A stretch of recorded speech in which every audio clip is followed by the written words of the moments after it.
नमस्कार मित्रांनो, जर तुम्ही दारूबंदी पोलीस म्हणजे महाराष्ट्र राज्य उत्पादक शुल्क यासाठी जर अर्ज केले असेल तर यांच्या ज्या गुणवत्ता यादी आहे ह्या साईटवर उपलब्ध करून दिलेल्या होत्या, परंतु त्यानंतरची कोणतीही अपडेट साईटवर उपलब्ध झाली नव्हती। तर एक अपडेट आलेली आहे की जे डॉक्युमेंट लिस्ट आहे ही उपलब्ध करून दिलेली आहे की तुम्हाला जेव्हा गुणवत्ता यादी झालेल्या आहे त्यानंतर आता जे फिजिकल आणि डॉक्युमेंट व्हेरिफिकेशन होणार आहे त्यामध्ये कोणकोणत्या डॉक्युमेंटचा समावेश केलेला आहे तो यामध्ये नमूद केलेला आहे। आणि यामध्ये एक इम्पॉर्टंट सुद्धा आलेला आहे की जे डॉक्युमेंट तुम्हाला नवीन बनवा लागू शकते।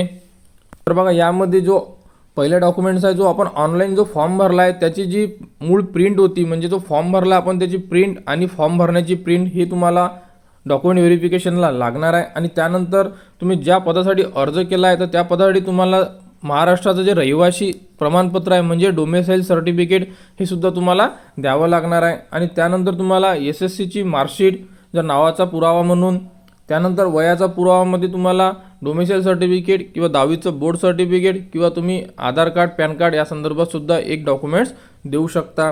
त्यानंतर तुमचं उच्चतम शैक्षणिक अर्हता म्हणजे जर तुम्ही हायर एज्युकेशन जर अपलोड केलं असेल म्हणजे फॉर्ममध्ये जर तुम्ही इन्सर्ट केलं असेल तर तुम्हाला त्याचंसुद्धा प्रूफ द्यायची गरज भासणार आहे।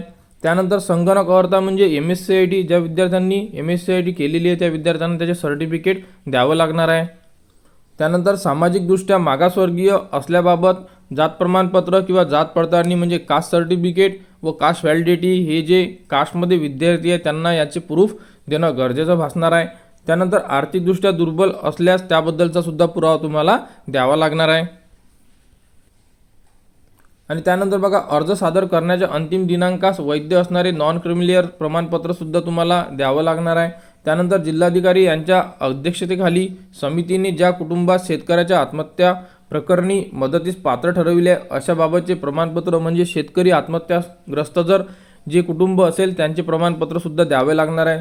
त्यानंतर दिव्यांग असल्या दिव्यांगाचं सर्टिफिकेट, हे बाकीचे सर्टिफिकेट आहे हे रिझर्वेशन आहे, जसे माजी सैनिक, खेळाडू, प्रकल्पग्रस्त, अंशकालीन अशा प्रकारे जे रिझर्वेशन असेल याच्याबद्दलचा जो पुरावा आहे तो तुम्हाला द्यावा लागणार आहे। आणि नावात बदल जर असेल तुमचं तर त्याचा सुद्धा पुरावा तुम्हाला द्यावा लागणार आहे। आणि त्यानंतर जर कोणतं रिझर्वेशन असेल मागासवर्गीय, आर्थिकदृष्ट्या दुर्बल, खेळाडू, माजी सैनिक, प्रकल्पग्रस्त, अंशकालीन, पदवीधर याबद्दलचा जो तुम्हाला जो दावा करण्यासाठी जे प्रमाणपत्र आहे हे सुद्धा तुम्हाला सबमिट करावं लागणार आहे। त्यानंतर मराठी भाषेच्या ज्ञानासाठी तुम्हाला एक प्रूफ द्यावं लागणार आहे, ते तुम्ही 10वीची मार्कशीट देऊ शकता। त्यानंतर लहान कुटुंबाचे प्रमाणपत्र आणि जर तुमच्याकडे अनुभव प्रमाणपत्र असेल तर ते सुद्धा तुम्हाला द्यायची गरज भासणार आहे।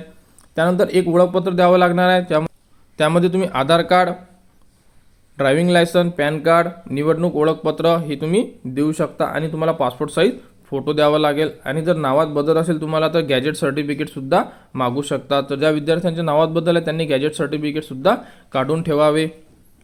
विद्यार्थ्यांचे जे अर्ज करताना जे नॉन क्रिमिलियर सबमिट केले होते ते नॉन क्रिमिलियर तुम्हाला देणं गरजेचं भासणार आहे। आणि त्यानंतर ज्या विद्यार्थ्यांच्या नॉन क्रिमिलियरची डेट एक्सपायर झालेली असेल 2024ला तर त्या विद्यार्थ्यांना नवीन नॉन क्रिमिलियर काढणेसुद्धा गरजेचं भासणार आहे। अशा प्रकारे नॉन क्रिमिलियर असणार। आणि सर्वात शेवटी एक लाईन दिलेली आहे, लाईनमध्ये तुम्ही बघू शकता की काही विद्यार्थ्यांचे नॉन क्रिमिलियर हे 31 मार्च 2024 पर्यंतच व्हॅलिड होते, त्यानंतर हे एक्सपायर झालेले आहे। तर हे नॉन क्रिमिलियर तुम्हाला जे डॉक्युमेंट व्हेरिफिकेशन होणार आहे त्यामध्ये लागू असणारच आहे, परंतु जर तुमचे नॉन क्रिमिलियर एक्सपायर झाले असेल तर तुम्हाला पुन्हा नवीन नॉन क्रिमिलियरसुद्धा काढायचं आहे। तर तुमच्याकडे वेळ आहे तर तुम्ही नवीन नॉन क्रिमिलियरसुद्धा काढू शकता, जे विद्यार्थी कास्टमध्ये येतात आणि ज्या विद्यार्थ्यांना नॉन क्रिमिलियरची गरज भासते। तर अशा विद्यार्थ्यांचे जर नॉन क्रिमिलियर एक्सपायर झाले असेल तर त्यांनी नवीन नॉन क्रिमिलियर काढून घ्या, जेणेकरून त्यांना डॉक्युमेंट व्हेरिफिकेशनच्या वेळेस जर कोणती अडचण आली तर नॉन क्रिमिलियरबद्दल कोणतीही अडचण येणार नाही आहे।